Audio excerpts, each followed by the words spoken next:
Hi, my name is Amanda from Amanda's Garden Consulting Company and also from thegardenwebsite.com. I'm here at my client's place today to tame these lovely grapevines that I planted a few years ago. So here it is, they haven't leafed out yet. It is late winter and it's time to give them a good taming so we get more grapes. So here we are with this crazy bottom part of this vine. It's doing well, it's just a little bit crazy and attacking people as they walk by. So what we need to do is remove all the branches that are in people's way, and then also cut any ones back that we want to have grapes on. So the first thing is to have yourself some decent pruners and some gloves, and then we'll come in and trim this up, and then also we'll trim up these larger branches that are higher up so the grapes will dangle down. Some of these branches will just keep on growing and growing and growing, and you won't have a lot of grapes on them. So this way we can have these branches shorter and also productive. So that is the name of the game when we're pruning grapevines. Okay, so here at the bottom of this grapevine we have numerous branches, and so what I would like to do is not remove all of them because it's nice to have some lower bunches of grapes, but I will show you how to cut back a stem that's usually just foliage so it converts back into one that produces flowers and therefore fruit. So what I'll do is I'll go back to about 2 buds and just cut that off right here. And then this one here, because it's nice and long, which I don't want, I'm going to cut that to about 2 buds here, if you can see. Now the buds, they're also called nodes, and those are those little things on there. So I'm just going to cut right above here. So that will probably produce some fruit. And this one here, I'm going to take that off because it looks as though it is dead. Yes, it is dead. All right, so always take off the dead growth. There's quite a bit here, and then also move the branches away from you so you don't trip on them. I've seen that happen. So take out all the dead stuff first. And hardwood, it's, you know, when it gets dead, it's quite hard to cut. And then any kind of like little pieces that don't really make sense. And then for this here, this is a debatable one. Do we want another branch going up here? Is it too low? What's the purpose of this branch being so low, especially since it's quite old and hefty? And since it didn't really produce much this year, like there's no new growth on this at all, I would say let's take that off. And I'm going to take this one off too, the whole thing off, because we don't really want another branch. It's already got lots of branches on it already, so I'm going to come in here and prune that right off. There. And then these other branches here, these also need to be removed off if I can. They're tough because they're dead. Okay, well maybe a pruning saw for that. We'll cut that one off, so don't include that one. Okay, so also we've got all these lower branches here. So I'd like to remove those. I got a broken one here, which is neither use nor ornament, so that's going to go. These little ones here, we don't need those either. This one here, it's too low, and this one here is too low, and I'm thinking that this one probably is also too low. Take this one off. And then so the debate is whether we should keep these on. And then we look at and see what else we've got. So we've got this long branch here. We've got these other branches here. So these are probably, this one will probably be productive because it's older. But these, they're right by where people walk. This is a sidewalk right here. So let's take that off. Just take it off. And then this one here, I'm going to take this one off too. Don't forget, we want to thin this out. It's been here for a while and it's getting a little bit too rambunctious and people are complaining that they can't walk by. All right, and then also this one here, I guess we should take this one off too, because all the growth is going to go up, and that's where we want the grapes to be. Now this one here is kind of a funky one. I can leave it, I can take it off. I think I'll leave it and see if we can get some grapes dangling down the thing there. Okay, So that's it for this side.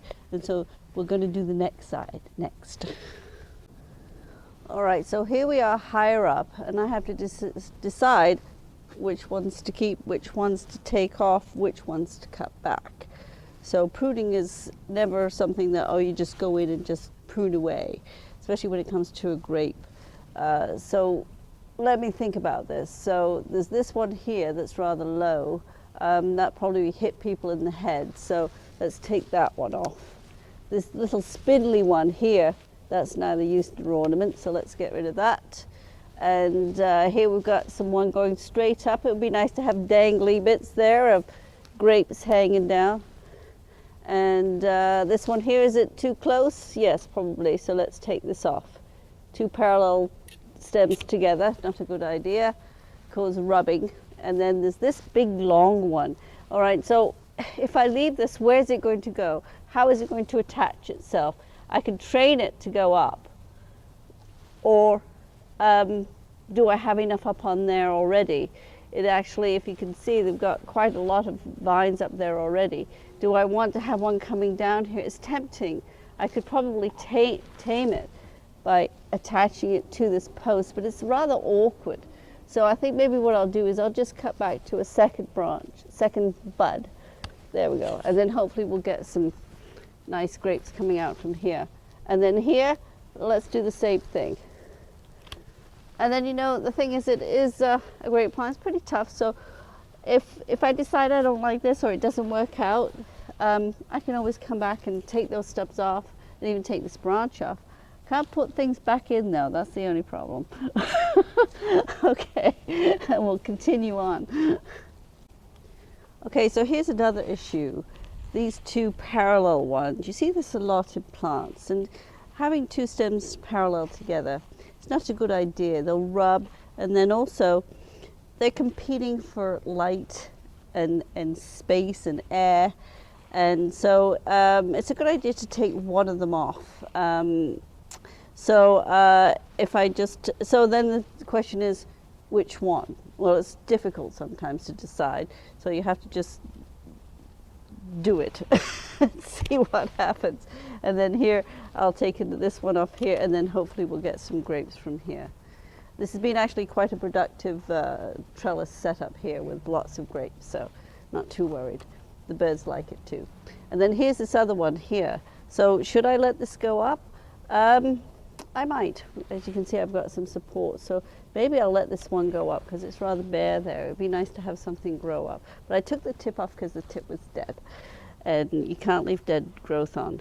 And this, it looks dead too, so let's see if I'm strong enough to take this off because it's hardwood. Yes, good show, and it was dead. All right, so that's it for two parallel stems.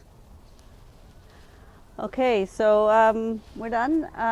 It's not a huge pruning job. We're going to leave the top on, and because we want the grapes to dangle down. And I just wanted to mention that don't have too many major stems on each grapevine. Just have, you know, one or two at most, because then the grapes will be bigger, and that's what you want. You don't want a whole pile of little tiny little grape clusters. And so this way, we took a lot off last year because in the beginning I wanted it to have good strong roots.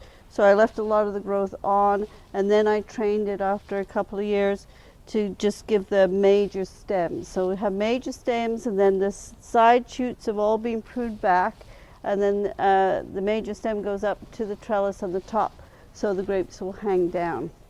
And that's about it. So we'll probably have to do this again in summer, and after that it's again in the winter, just before the buds break. Okay? So I just thought I'd mention a little thing about all the debris that you're taking off the grapevine. This can be used for, if you cut it up, you can cut it into pieces. Then it's good for wildlife. They can use that for nests, especially this time of the year, early spring. So little pieces are good. They can take it away.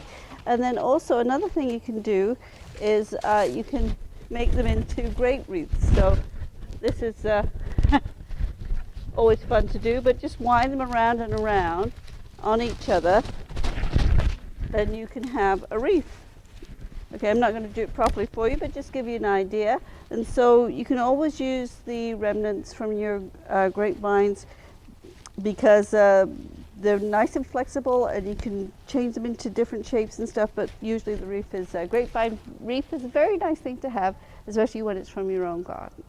Right? Thank you.